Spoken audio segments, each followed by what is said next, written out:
اس نفس کا بھی علم نہیں ہوتا، یعنی کہ جو انسان کے اندر نفس ہے اس کا بھی علم نہیں ہوتا۔ کوئی نفس ہے لیکن باوجود اس کے نفس تزکیہ کی طرف یا اس کو علاج کی طرف لے کر نہیں آتے، کیونکہ وہ جنت حور و قصور کے طالب ہوتے ہیں، خدا کے نہیں ہوتے۔ ان کو لذتوں کا بس شوق ہوتا ہے، چسکے کے، جسے پنجابی میں کہتے ہیں کہ ان کو چسکا چاہیے بس۔ اور تیسرا گروہ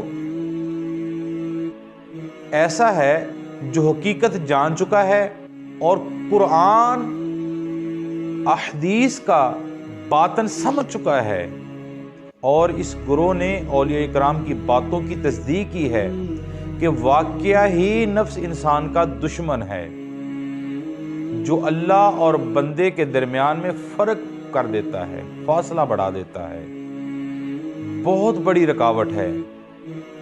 ایسے قربان جائیں ہم ایسے لوگوں پر جن کو اس حقیقت کا پتہ ہے اور پھر اسے جان چھڑا چکے ہیں، اس حقیقت کو جان گئے ہیں۔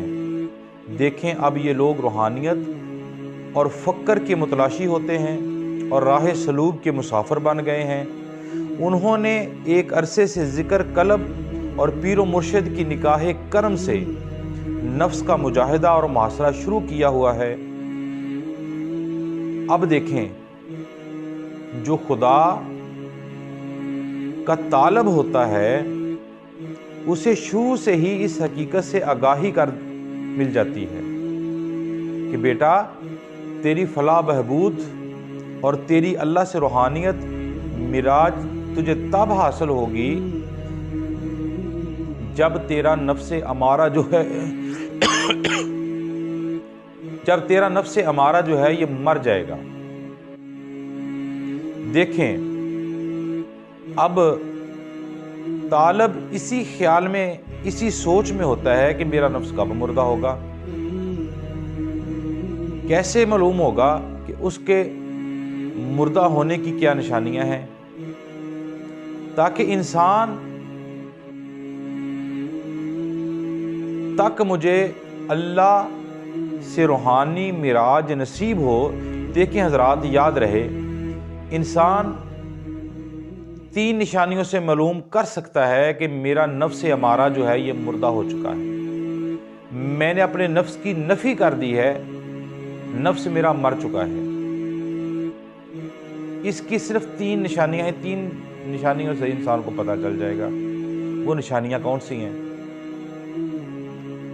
حضرت سلطان باہو فرماتے ہیں کہ 2 طریقے سے انسان کو پتہ چل جائے گا، اسی 2 طریقوں کے اندر 3 نشانیاں ظاہر ہو جائیں گی۔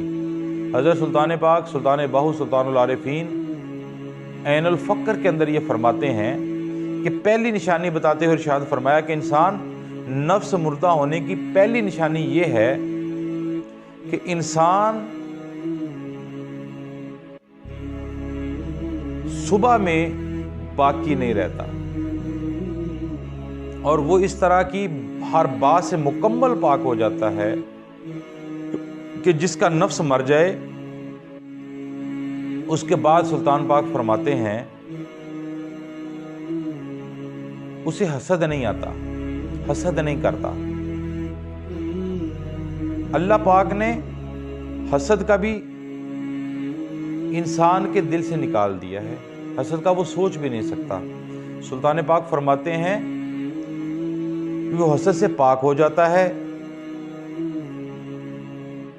اور آپ نے اس کے ساتھ ساتھ حسد کا ذکر کرتے ہوئے یہ فرمایا کہ دیکھیں حسد ہی تھا جس نے حابیل کو اور قابیل کے ساتھ یہ جو معاملات آپ احباب نے قرآن مجید جنہوں نے پڑھا ہے، جو میری بات سمجھ رہے ہیں، جو تصوف کی راہ پر چل رہے ہیں، ان کو اس بات کا علم ہے۔ یہ ہر بندے کے لیے یہ میرا میسج نہیں ہے، یہ میرا جو میں ہر روز تصوف کے پروگرام کے اندر میں آپ احباب سے جو باتیں کرتا ہوں نا، یہ ہر بندے کی سمجھ والی باتیں نہیں ہیں، یہ بس ان لوگوں کے لیے جو تصوف کی راہ پر چل چکے ہیں، ان لوگوں کے لیے۔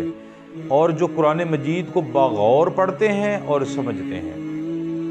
اور یہ حسد ہی تو تھا نا جس نے حابیل اور قبیل، یعنی کہ جو قتل والا جو معاملہ ہے، حابیل کے ہاتھوں قبیل کا قتل کروا دیا۔ لہٰذا جس انسان کا نفس مر جاتا ہے وہ ہر قسم کے ظاہر اور باطن حسد سے بھی پاک ہو جاتا ہے۔ دیکھیں حسد کے آگے سلطان پاک فرماتے ہیں کہ جس کا نفس مر چکا ہے وہ دنیا کا تمام لالچ سے مکمل طور پر پاک ہو جاتا ہے، جس کا نفس مر جاتا ہے۔ نفس امارہ مردہ ہونے کی دوسری نشانی یہ ہے کہ انسان کے وجود میں بخل اور کنجوسی ختم ہو کر سخاوت آ جاتی ہے، یہاں تک کہ انسان اپنی شان و شوکت، عزت و تکریم، عزت و شہرت، عزت و مقام کو ختم کر دیتا ہے۔ اور تیسری نشانی مردہ ہونے کی یہ ہے، نفس مردہ ہونے کی تیسری نشانی یہ ہے کہ جب انسان کا نفس مردہ ہو جاتا ہے، مر جاتا ہے، تو انسان مخلوق کو چھوڑ کر اللہ تبارک و تعالیٰ پر ایسا توکل کر بیٹھتا ہے اور یقین کر رکھ لیتا ہے کہ اس کا خدا پر بھروسہ حق الیقین ہے۔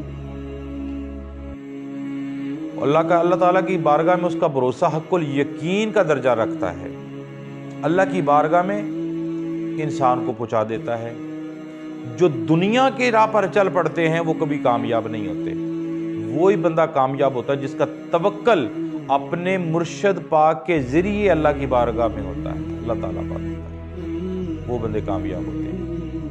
اللہ تبارک و تعالی ہم سب کو اپنی منزل مقصود عطا فرمائے، جو ہماری منزل ہے، جو اثر و حاصل منزل ہوتی ہے۔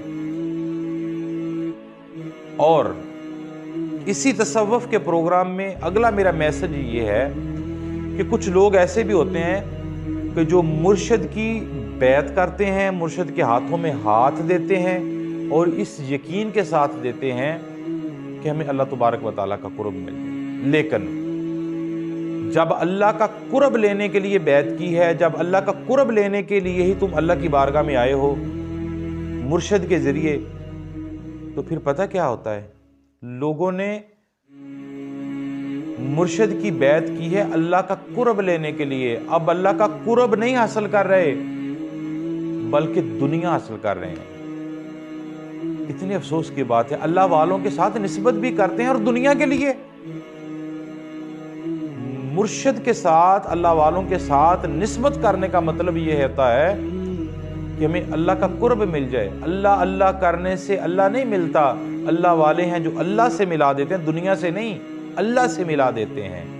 لیکن لوگ کیا کہتے ہیں؟ جی ہم نے مرشد پاک کی بیعت کی ہے، دنیا ہمارا ادب و کرے گی، دنیا ہمارا احترام کرے گی، دنیا کی دولت آ جائے گی، شہرت مل جائے گا، مقام مل جائے گا، بنگلے، گاڑیاں، جائیداد، فلاں فلاں، ہمارا نظام سے ٹھیک ہو جائے گا۔